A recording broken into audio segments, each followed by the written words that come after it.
Hello everyone. तो negative feedback amplifier जो है उसकी थ्योरी हम लोगों ने कंप्लीट कर ली है और अब इस लेक्चर के अंदर हम लोग नेगेटिव फीडबैक एम्पलीफायर के जो ऑब्जेक्टिव क्वेश्चंस बन सकते हैं, जो एमसीक्यू बन सकते हैं, उन्हें हम सॉल्व करेंगे। एंड आई होप कि जब हम ये लेक्चर कर रहे हैं तो उसके पहले आपने थ्योरी अच्छे से क्लियर कर ली होगी। एंड थ्योरी जब क्लियर कर ली है तो उसके बाद ये जो क्वेश्चंस हैं आप लोगों के लिए बहुत ईजी हो जाएंगे। बहुत ही आसानी के साथ इन क्वेश्चंस को आप सॉल्व कर सकते हैं। चलिए स्टार्ट करते हैं। तो सबसे पहले हम बात कर लेते हैं नेगेटिव वोल्टेज। पहला क्वेश्चन जो मैं ले रहा हूँ वो है negative voltage feedback is applied to an amplifier. जब किसी feedback amplifier negative voltage feedback apply की जाती है किसी एम्पलीफायर को, है ना, कौन सी नेगेटिव फीडबैक वोल्टेज है, नेगेटिव में अप्लाई किया जा रहा है, तो इसका वोल्टेज गेन क्या हो जाता है। तो सिंपल सी बात है, हमने सबसे पहला ही लाइन ये पढ़ा है कि यदि हमें उसकी जो गेन है उसको डिक्रीज कराना है तो इसलिए हम नेगेटिव फीडबैक अप्लाई कराते हैं। तो जब हम नेगेटिव फीडबैक वोल्टेज अप्लाई करेंगे, हमने ये फॉर्मूला भी पढ़ा है, हमारे पास जो फॉर्मूला बनता है वो ये बनता है 1/+mv और ये क्या बनता है AV। तो यहाँ से आप साफ साफ देख रहे हैं कि जो नेगेटिव फीडबैक वोल्टेज जब हमने अप्लाई की तो जो हमारा वोल्टेज गेन है वो रिड्यूस हो जाता है और वो हमारा जो रिक्वायरमेंट है वो भी यही होता है कि हमें वोल्टेज को रिड्यूस कराना है, गेन को रिड्यूस कराना है। तो आंसर क्या आ जाएगा इसका? बी आंसर आ जाएगा ना। फिर अगर बात करें कि नेक्स्ट सेकंड क्वेश्चन की, तो यहाँ पर बोला गया है if output of an amplifier, amplifier का आउटपुट जो है वो 10 वोल्ट है और 100 मिली वोल्ट जो है वो फीडबैक से आ रहा है उसको, है ना। 100 millivolt from the output is feedback, output is feedback to the input. यानी कि यहाँ पर फीडबैक फ्रैक्शन की वैल्यू में पूछी गई है। तो फीडबैक फ्रैक्शन जो होता है वो क्या होता है कि जो फीडबैक का आउटपुट है ना, फीडबैक का आउटपुट, तो फीडबैक का आउटपुट कितना है 100 मिली वोल्ट और फीडबैक को इनपुट यानी कि जो आउटपुट से मिल रहा है वो कितना मिल रहा है 10। अब ये मिली वोल्ट में है, मिली वोल्ट का मतलब हो गया 10⁻³ है ना। तो ये कितना बन जाएगा 0.1 और 0.1 को डिवाइड कर रखा है किससे 10 से, तो यहाँ आंसर क्या आ जाएगा 0.01। कौन सा ऑप्शन? कंटिन्यू करें उसके पहले मैं आपको इन्फॉर्म करना चाहूंगा कि विजेता बैच स्टार्ट हो रहा है 5 अगस्त 2024 से। इस बैच में आपको IIT जैम और CUET PG 2025 दोनों एग्जाम को ध्यान में रखते हुए प्रिपरेशन कराई जाएगी। फिजिक्स के लिए ये बैच रहेगा। इस बैच में आपको लाइव क्लास के साथ साथ रिकॉर्डेड क्लास भी अवेलेबल होंगी, यानी कि एक क्लास आपकी लाइव चलेगी, एक क्लास रिकॉर्डेड रहेगी, ताकि आपका जो कोर्स है वो टाइमली कंप्लीट हो जाए।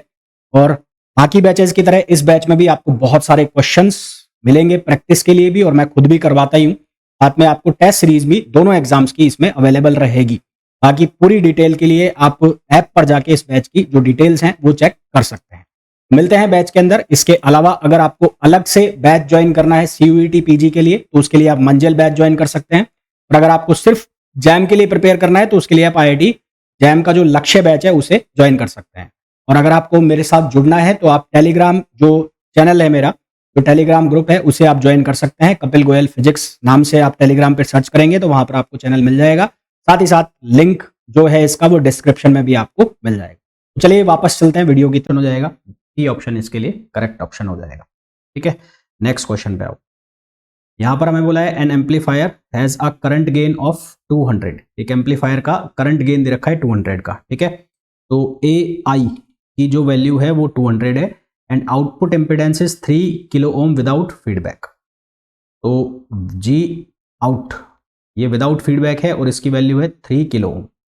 If negative current feedback, negative feedback current feedback apply किया जा रहा है 0.01, ये फीडबैक फ्रैक्शन है। तो हमें बोला है कि what is the output impedance, output impedance of the amplifier. Output impedance of the amplifier का मतलब कि जब फीडबैक लगा रहे हैं तो उस केस में तो देखो करंट, जब हमने नेगेटिव करंट फीडबैक एम्पलीफायर का यूज किया था तो उसमें हमने ये पढ़ा है कि जो इनपुट इंपेडेंस है उसकी वैल्यू डिक्रीज हो जाती है और आउटपुट इंपेडेंस है उसकी वैल्यू बढ़ जाती है। तो आउटपुट इंपेडेंस का जो फॉर्मूला हम यूज करते हैं वो क्या यूज करते हैं, Z output with feedback equals to Z output without feedback 1+mi और AI।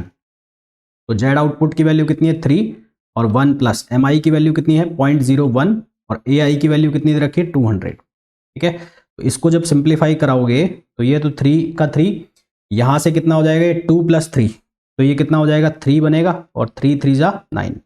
तो आउटपुट इंपेडेंस जो है उसकी वैल्यू बढ़ गई। वहीं अगर आपसे ये पूछा जाता इनपुट इंपेडेंस, तो ध्यान रखना इनपुट इंपेडेंस का करंट फीडबैक एम्पलीफायर के केस में जो फॉर्मूला होता है वो होता है MIAI। और जब वोल्टेज गेन की बात करते हो तो उसमें ये उल्टा चलता है। वोल्टेज गेन में इनपुट इम्पिडेंस बढ़ जाता है और आउटपुट इम्पिडेंस डिक्रीज हो जाता है, जबकि करंट फीडबैक में क्या होता है, आउटपुट इम्पिडेंस इंक्रीज होता है और जो इनपुट इम्पिडेंस है उसकी वैल्यू क्या हो जाती है, डिक्रीज हो जाती है। ठीक, नेक्स्ट क्वेश्चन पे आओ। A feedback circuit usually employees, feedback circuit जो है वो रेजिस्टिव होता है, ये मैंने आपको थ्योरी में भी बताया था। इस तरह का ये सर्किट होता है, यहाँ पर एक रजिस्टर लगा है, यहाँ पर एक रजिस्टर लगा है, और इस रजिस्टर के अक्रॉस जो वोल्टेज आता है वही फीडबैक का जो सप्लाई वोल्टेज है वो होता है। यानी कि अगर ये R2 है और ये R1 है तो फीडबैक फ्रैक्शन की वैल्यू क्या बनती है, R1/R1 प्लस R2, है ना। ये फॉर्मूला ध्यान रखना, काम आएगा तुम्हारे। नेक्स्ट क्वेश्चन पे आओ।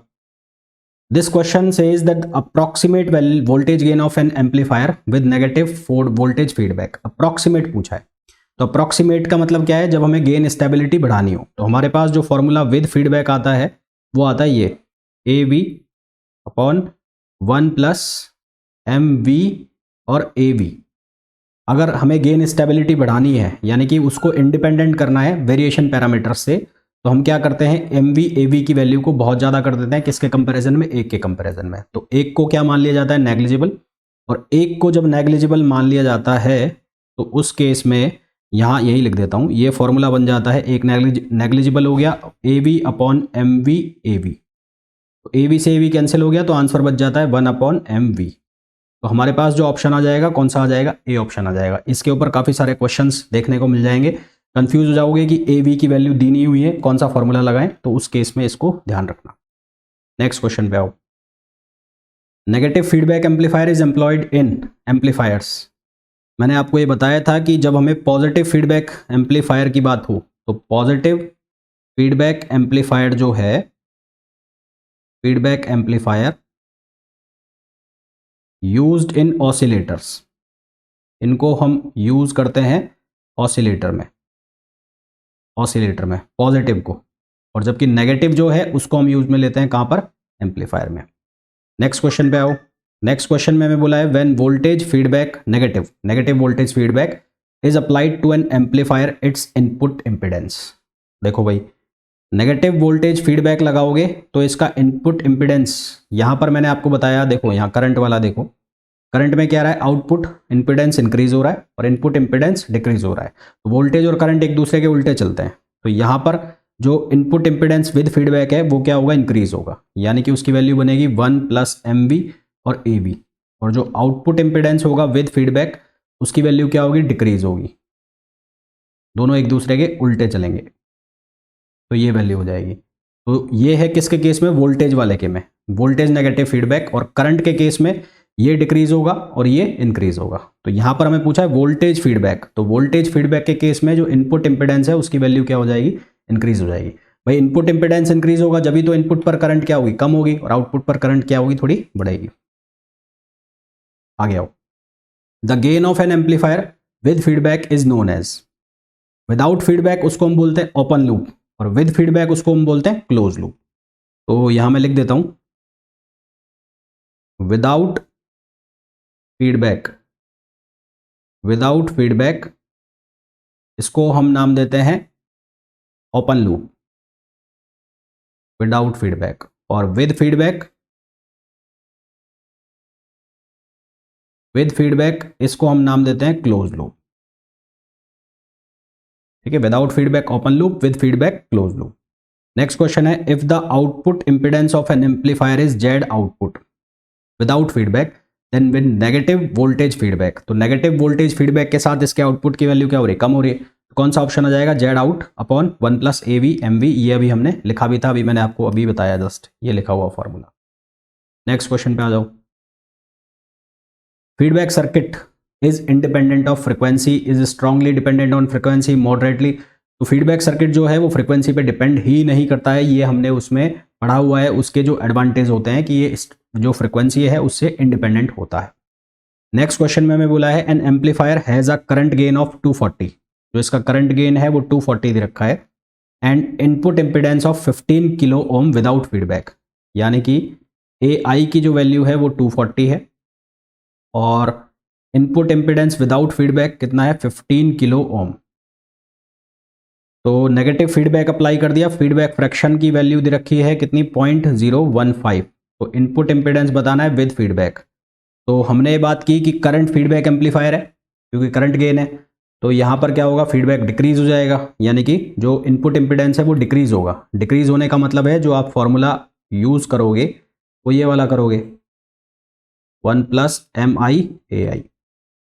तो जेड इन की वैल्यू कितनी है 15 किलो ओम, तो इसको लिखो यहाँ पर, ये कितना हो जाएगा 15 किलो ओम और अपॉन 1+MI कितना है 0.015 इंटू AI की वैल्यू कितनी दे रखी है 240। यहाँ हमने लिख दिया 240, तो हमारे पास जो आंसर आएगा इसका वो आएगा 3.26। तो ये आंसर आ जाएगा 3.26 किलो ओम। कैलकुलेशन चेक कर लेना एक बार। नेक्स्ट क्वेश्चन में बोला है N amplifier has a current gain of 250। तो इसका AI की वैल्यू दे रखी है 250 and a band width of 400 kilo hertz without feedback. तो ये B0 लिख लो, ये कितना दे रखा है 400 kilo hertz. If negative current feedback, इसका फ्रैक्शन दे रखा है MI की वैल्यू 0.01।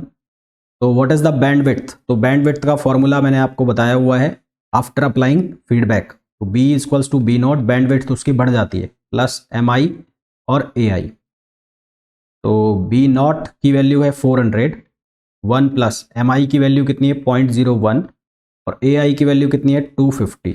इसको सॉल्व करो, आंसर आएगा, यहाँ पर आंसर गिवन है इसका 1400। तो ये 14